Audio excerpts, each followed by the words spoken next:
તો વિદ્યાર્થી મિત્રો હવે દાખલા નંબર 12 જોઈશું આપણે. તો તેમાં આપેલું છે કે તકની એક રમતમાં તીર ગોળ ફરે છે, જેમાં 1 થી 8 સુધીના અંકો આપેલા છે. બરાબર, તો એમાં તીર ગોળ ફરે, તીર છે તો એક તરફ નિર્દેશ કરે, એક અંક તરફ નિર્દેશ કરે એમ કે.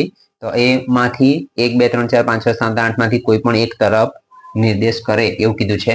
તો નીચેની સંભાવના શોધો એવું કીધું છે કે પહેલી સંભાવના એવી આપે છે કે તીર 8 તરફ નિર્દેશ કરે, બીજું અયુગ્મ સંખ્યા તરફ નિર્દેશ કરે, 3 2 કરતા મોટી સંખ્યા તરફ નિર્દેશ કરે અને 4 9 કરતા નાની સંખ્યા તરફ નિર્દેશ કરે.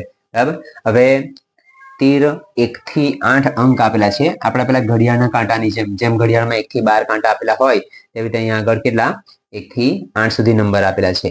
બરાબર, તો 1 થી 8 સુધીમાં ધારો કે અહીંયા આગળ આપણે ગોળ રાઉન્ડ દોરીએ, આ રીતે દોરીશું.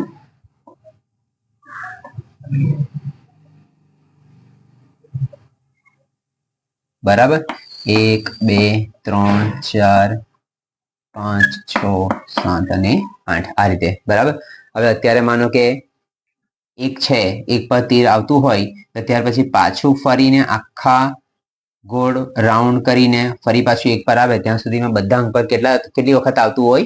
એક જ વખત આવતું હોય. બરાબર, એટલે આપણને કીધું છે કે ધારો કે તીર 8 તરફ આવે, આપણને એવું કીધું છે સંભાવનામાં કે તીર 8 તરફ નિર્દેશ કરે, તેની જગ્યા પર 8 કરતા બીજા કોઈ પણ અંક પર આપેલું હોતે તો બધા અંક પર કેટલી વાર આવતે? એક જ વાર આવતે. બરાબર, એટલે અહીંયા આગળ પહેલા તો આપણે એ લખીશું કે કુલ પરિણામની સંખ્યા કેટલી છે તે.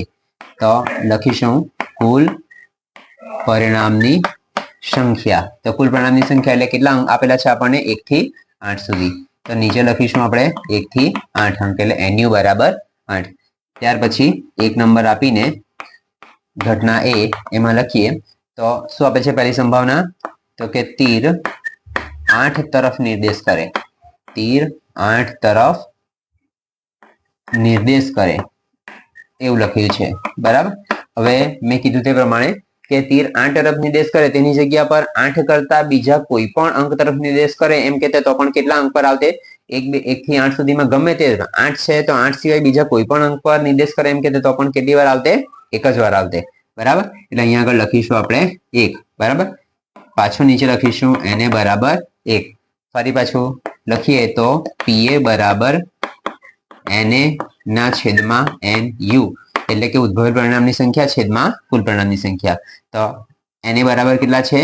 1 ને NU બરાબર કેટલા આપેલા છે? 8. તો જવાબ આવશે આપણો કેટલો? 1 ના છેદમાં 8. ત્યાર પછી બીજી સંભાવના જોઈશું.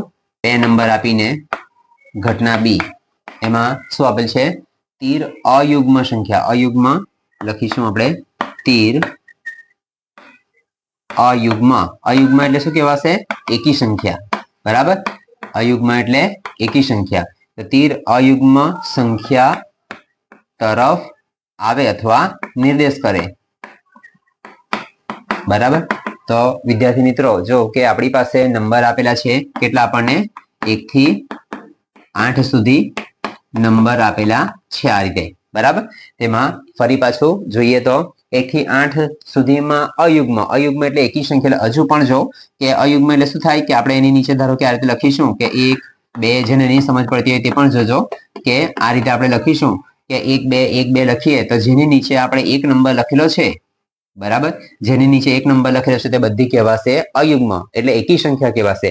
અને જેની નીચે 2 નંબર લખેલો છે તે શું કહેવાશે? બેકી સંખ્યા. બરાબર, તો અયુગ્મ સંખ્યા કેટલી આવવાની આપણી? 4. કઈ કઈ આવશે? તો 1 3 5 અને 7 આ રીતે. બરાબર, તો તીર અયુગ્મ સંખ્યા તરફ નિર્દેશ કરે તેવી સંખ્યા કેટલી થવાની આપણી? 4. કઈ કઈ સંખ્યા થાય તો આપણે કૌંસમાં બતાવી દઈશું કે 1 3 5 અને 7. ફરી પાછું નીચે લખીશું કે NB બરાબર પણ કેટલા થશે? NB બરાબર પણ 4. બરાબર, ફરી પાછું લખીશું તો PB બરાબર NB ના છેદમાં NU બરાબર 4 ના છેદમાં કેટલા આવશે? 8. અહીંયા ભાગ ઉડી જશે તો આપણે ઉડાડીશું 4 1 4 અને નીચે થશે 4 2 8. 4 ને 4 ઉડી જશે તો ઉપર રહેશે 1 અને નીચે રહેવાના 2 એટલે કેટલો જવાબ આવશે? 1 ના છેદમાં 2. 3 નંબર આપીને ઘટના C એમાં લખીએ 2 કરતા મોટી સંખ્યા તરફ નિર્દેશ કરે. બરાબર, હવે આમાં જો તો 2 કરતા મોટી સંખ્યા એટલે 2 કરતા મોટી સંખ્યા કેટલી આવવાની તો 3 4 5 6 7 અને 8 એટલે એ સંખ્યા કેટલી થવાની તો 6 થશે બરાબર કૌંસમાં જોઈએ તો લખી દઈશું આપણે કે 2 કરતા મોટી સંખ્યા એટલે કેટલી આવવાની 3 થી 8 સુધી બરાબર આ રીતે એટલે એ રીતે કુલ કેટલી સંખ્યા થવાની 6 સંખ્યા પાછું નીચે લખીશું આપણે n કૌંસમાં c બરાબર 6 ફરી પાછું આગળ લખીશું તો pc બરાબર પ્રોબેબિલિટી c બરાબર શું થશે તો n કૌંસમાં c છેદમાં n કૌંસમાં u બરાબર 6 ના છેદમાં આવશે 8 બરાબર ફરી ભાગ ઉડશે કે 3 2 6 અને નીચે થવાના 4 2 8 2 ને 2 ઉડી જશે એટલે ઉપર રહેશે 1 અને નીચે રહેવાના 4 એટલે જવાબ આવશે કેટલો 3 ના છેદમાં 4 તો ચોથી સંભાવના જોઈશું તો 4 નંબર આપીને ઘટના ડી એમાં જોઈએ તો 9 કરતા નાની સંખ્યા 9 કરતા નાની સંખ્યા તરફ નિર્દેશ કરે 9 કરતા નાની સંખ્યા તરફ નિર્દેશ કરે બરાબર હવે આપણે જોઈશું તો આ જે બધી સંખ્યા આપેલી છે 1 થી 8 જે બધી આપેલી છે તે બધી 9 કરતા કેવી છે નાની છે બરાબર એટલે બધી સંખ્યા અંદર આવી જશે અહીંયા આગળ કેટલી આવશે 8 કૌંસમાં જે તો લખી દઈએ 1 થી 8 સુધી બરાબર આ રીતે ફરી પાછા નીચે લખીશું n કૌંસમાં d બરાબર આવશે 8 બરાબર ફરી પાછા લખીશું કે p કૌંસમાં d બરાબર n d ના છેદમાં nu બરાબર 8 ના છેદમાં 8 8 ને 8 ઉડી જશે એટલે જવાબ શું આવશે 1 બરાબર તો અહીંયા આપણો જવાબ આવતો છે વિદ્યાર્થી મિત્રો 1 હવે ચોથી સંભાવના પૂરી થઈ છે તો દાખલો પણ વિદ્યાર્થી મિત્રો અહીંયા આપણો પૂરો થાય છે તો આ વિડીયોમાં આપણે આટલું જ જોઈશું ત્યાર પછી આપણા નેક્સ્ટ વિડીયોમાં આપણે જોઈશું સ્વાધ્યાય 14.1 નો દાખલા નંબર 14 જોઈશું ત્યાર સુધી આ વિડીયોને જોતા રહેજો લાઈક કરજો શેર કરજો સબસ્ક્રાઇબ કરજો ત્યાં સુધી Tata bye bye see you